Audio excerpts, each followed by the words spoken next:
Benedikt Rúnar Guðmundsson. Benni, 8 liða bikarúrslit á sunnudagskvöldið, Grindvíkingar, þetta verður eitthvað. Já, ég meina, síðasti bikarleikur hjá okkur myndi flokkast undir eitthvað og ég nokkuð viss að næsti bikarleikur verði eitthvað líka.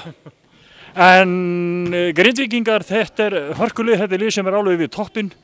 En okkur tókst að leggja þá á þeirra eigin heimavelli og þeir kannski eru þess minniður og ekkert að koma hingað til þess að tapa.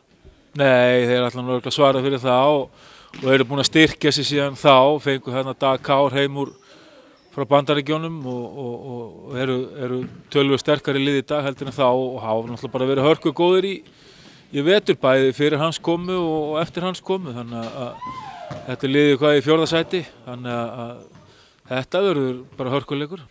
En það svo einu sinni svo að bikarleikir hafa náttúrulega alltaf svolítið mikla sérstöðu fram yfir svona hefðbundna deildarleiki því að þú fari ekkert annað séns ef þú tapar. Nei, þetta allt öðruvísi leikir og þetta svo öðruvísi heldur en einhverju deildarleikir eða seríur í úrslitakeppni. Þetta bara svona allt eða ekkert leikir og þeir eru bara einstakir og öðruvísi heldur en allir öðru.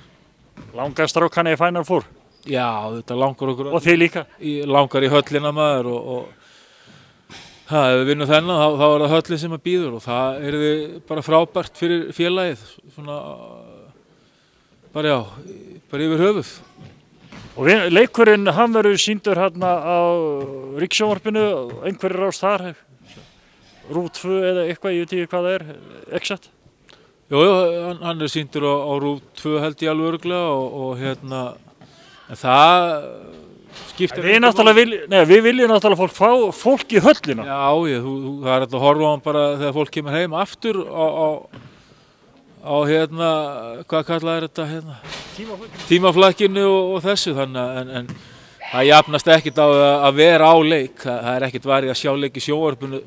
Tala hann ekki þú hefur tök á því að sjá hann á staðinum. Það bara allt öðruvísi upplifun. Þetta nú bara auglýsing svona fyrir þá sem búa fyrir sunnan og svoleiðis. Já. En hópurinn klár?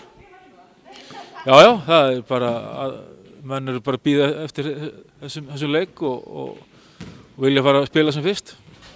Benni, áður en ég sleppi þér, þá má ég til með aðeins að kynda upp líka stelpurnar eiga 2 leiki við Keflavík helgina. Þeir eru búin að spila verið eins og vittur, það fór illa, þær teldu fram erlendu leikmennu og fóru illa við okkur. Við erum á toppnum, við erum ekki að fara að endurtaka þann leik, við ætlum að vinna núna. Já, við stefnum að vinna alla leiki og ég nú ekki vanur að vera með einhverja yfirlýsingar eða eitthvað svoleiðis sem sigra eða eitthvað svoleiðis. Þetta bara sama svarið og fara alltaf frá mér, við bara reynum allt að gera þess að vinna leikinn og þessa 2 leiki og höfum verið áttum fína leik hérna á móti Blikum í síðustu umferð og ætlum bara að halda áfram að spila vel. Já, sá leikur, þetta var hörkuleikur og í raun og veru eftir að Blika byrja betur í fyrsta leikluta en síðan koma stelpurnar ekki tilbaka og litu aldrei tilbaka í Belginsspilu. Það höfðu góð tök á leiknum. Já, bara eftir að lent þarna 6-10 undir og það bara komast við yfir hérna fljótlega og héldum það út bara og voru gaman að sjá stelpu eins og Hrefnu koma inn á og gera gott og allar að skila sínu bara, þannig að vonandi verður bara framhald á þessu. Benni, þetta í raun eiginlega klikku korfbóltaveisla sem í vændum hérna helgina, pluss að þessi Tindastólsleikur sem var á 15. skvöldun og svo þetta geggjað. Já, nú bara svona eins og sagt, ef maður slettir svona high season og það bara frábært. Nóg framboð á leikjum hérna fyrir fólk á svæðinu og vonandi nýti fólk sér það. Við hvetjum náttúrulega fólk til að fjölmenni höllina, það nóg að sætum og það eru bekkjur, það nóg pláss, hamborgar og læti, nóg pláss inn í síðuskóla, bara mætið, horfið á.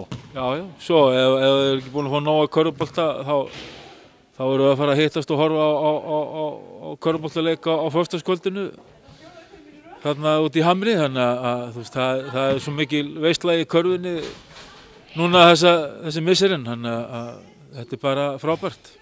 Þetta dásamlegt. Benni, gangi ykkur vel. Takk fyrir það.